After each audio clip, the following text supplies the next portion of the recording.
उनके महकमे मौसमियात ने जो मौसम दिखाया है भारत का, तो उसमें उन्होंने गिलगित बल्तिस्तान का मौसम भी बता दिया है। उनके जो टीवी स्टेशन हैं उन पे गिलगित बल्तिस्तान, मीरपुर, मुजफ्फराबाद यानी आजाद कश्मीर और हमारे पास जो इलाके हैं, पहली दफा उनका मौसम का हाल बता रहे हैं वहां पे बैठ के। अच्छा जी, और ये इसको अजीत देओल वहां पे बराह रास्त ये उनके अहकाम से हुआ। यानी कोई ये क्या मसला है? हम यहाँ बैठ के नई दिल्ली का और श्रीनगर का और कलकत्ता का दर्जा हरारत बताना शुरू कर दें, क्या इससे क्या मसला है? हम तो बल्कि पूरी दुनिया की बताते हैं, ग्लोबल। तो उन्होंने उसको भारत में ऐड कर लिया है। भारत का मौसमी हाल सुनाते हैं आपको, आजाद कश्मीर के इलाके, छोटी छोटी चलाकियां।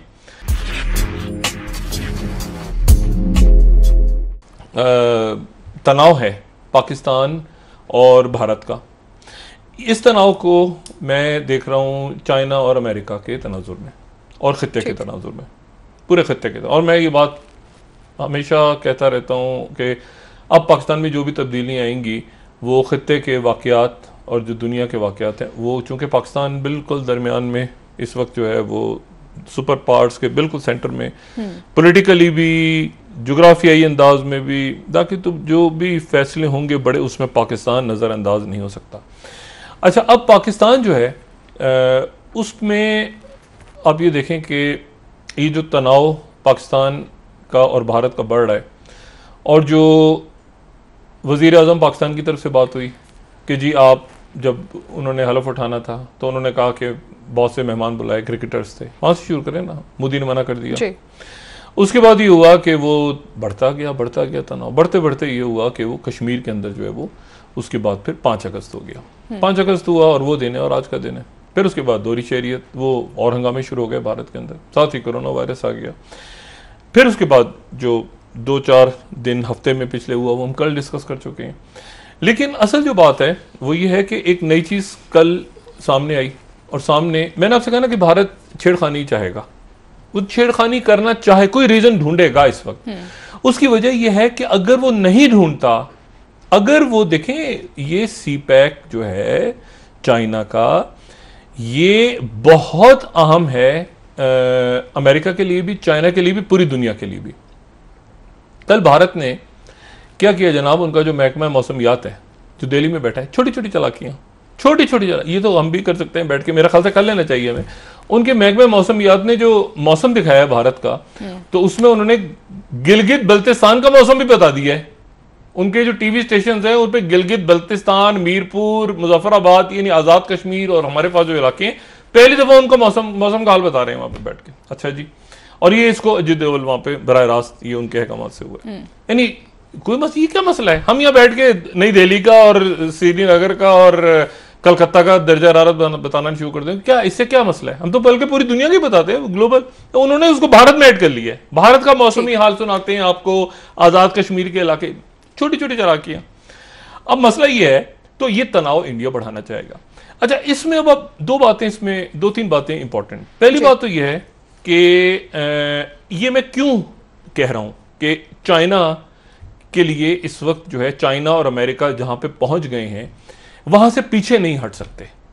चाइना नहीं हट सकता पीछे।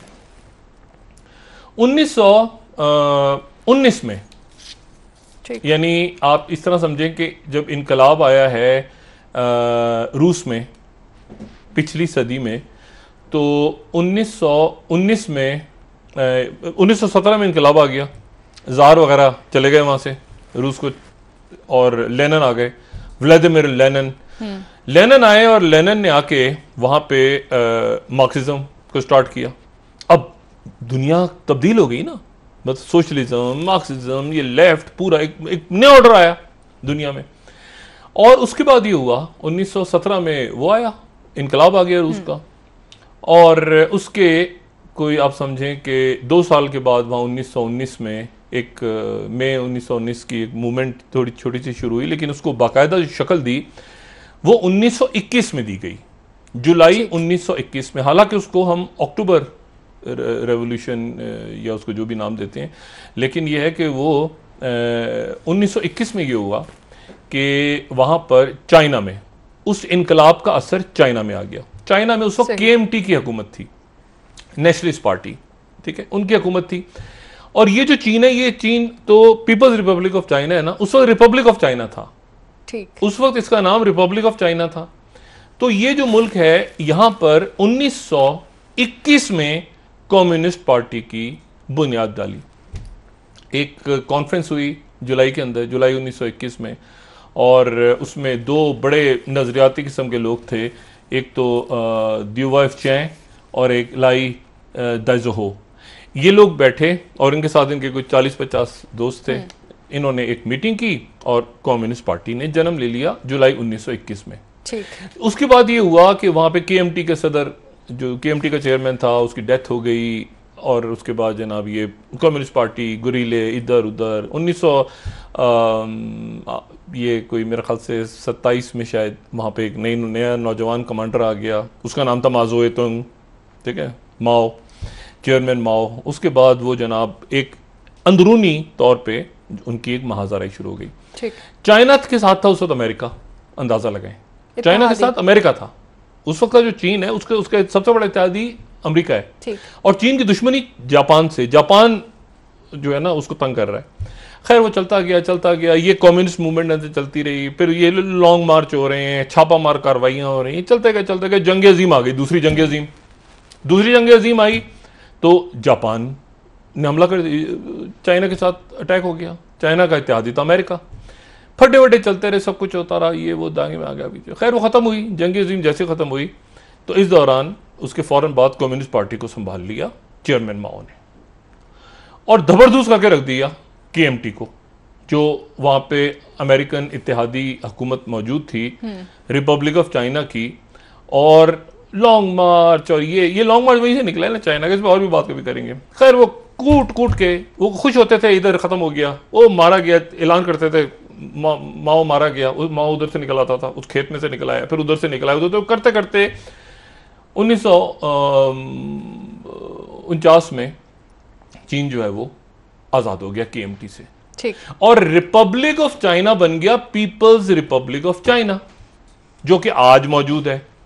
और वहां पर सारी पार्टियां खत्म हो गई और एक पार्टी रह गई जिसका नाम था कम्युनिस्ट पार्टी ऑफ चाइना, जिसको चेयरमैन माओ हेड करते हैं।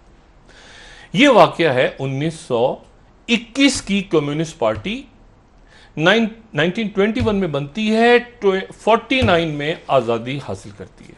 ठीक। अच्छा, अब उसके बाद जिनसे इंस्पायर होकर आजादी हासिल करती है, यानी सोवियत यूनियन से, वो सोवियत यूनियन खत्म हो जाता है 91 में। 1991 में वो सोवियत यूनियन डिसॉल्व हो गया। उसके जो आखिरी सोवियत यूनियन के आखिरी सरबराह थे गोर्बाचोव, मेरे ख्याल गोर्बाचोव, उन्होंने सोवियत यूनियन के खत्म होने का ऐलान कर दिया और रशिया के पहले सदर आ गए जिनका नाम था बोरिस जेल्सन। ये जो प्यूटिन है ये चौथे सदर हैं रूस के। दूसरे, अच्छा, बोरिस जेल्सन के बाद भी आ गए थे, फिर उसके बाद गैप आया बीच में, और फिर उसके बाद प्यूटिन आ गए। तो 1991 में खत्म हो गया जनाब आपका सोवियत यूनियन, चाइना रह गया। अब 1921 में जो कम्युनिस्ट पार्टी बनी थी, 2021 में उसके 100 साल पूरे हो रहे हैं। ठीक है, यानी अगले साल 100 साल मुकम्मल होंगे कम्युनिस्ट, उस कम्युनिस्ट पार्टी को जिस कम्युनिस्ट पार्टी ने 100 साल पहले 1921 में जो कायम हुई थी। ठीक।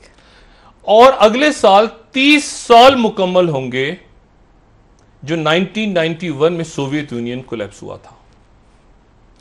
अब ये दिन, और 2025 तो खैर जी जिनपिंग ने रखा हुआ है ना टारगेट, लेकिन 1921 नजरियाती, सॉरी 2021 जो अगला साल, वो नजरियाती तौर पे कम्युनिस्ट पार्टी के लिए बहुत अहम है। वो 100 साल मुकम्मल हो रहे हैं और फरवरी में हो रहे हैं। ठीक है।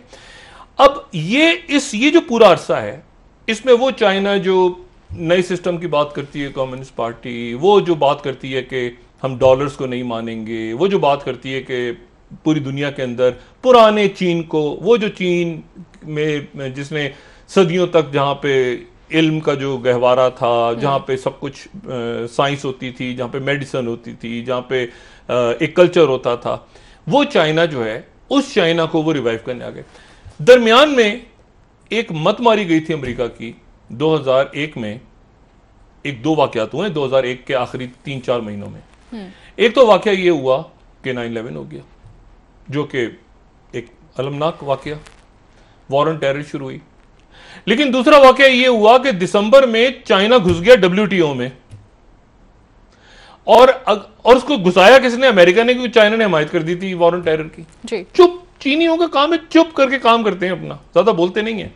वो घुस गए WTO में, जिस पे आज अमेरिका रो रहा है, क्योंकि वो ट्रेड, ये जो टैरिफ वैरिफ लगा रहे हैं, उसके नतीजे में वो WTO में जा रहा है। चीन जा रहा है किसको लेके? अमेरिका को, जिस अमेरिका ने उसको लेकर आया था 2001 में। ठीक।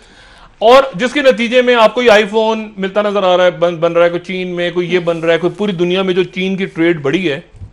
अच्छा, अब इसमें दरमियान में आ गया पाकिस्तान, और दरमियान में आ गया कि इंडिया अब क्या करे। 1000 कंपनियों को ट्रंप कह रहे हैं कि चीन से निकाला जाए, कंपनियां तैयार नहीं है, उनको सस्ता माल चाहिए। आपको पता है क्या हुआ है पिछले चंद दिनों में?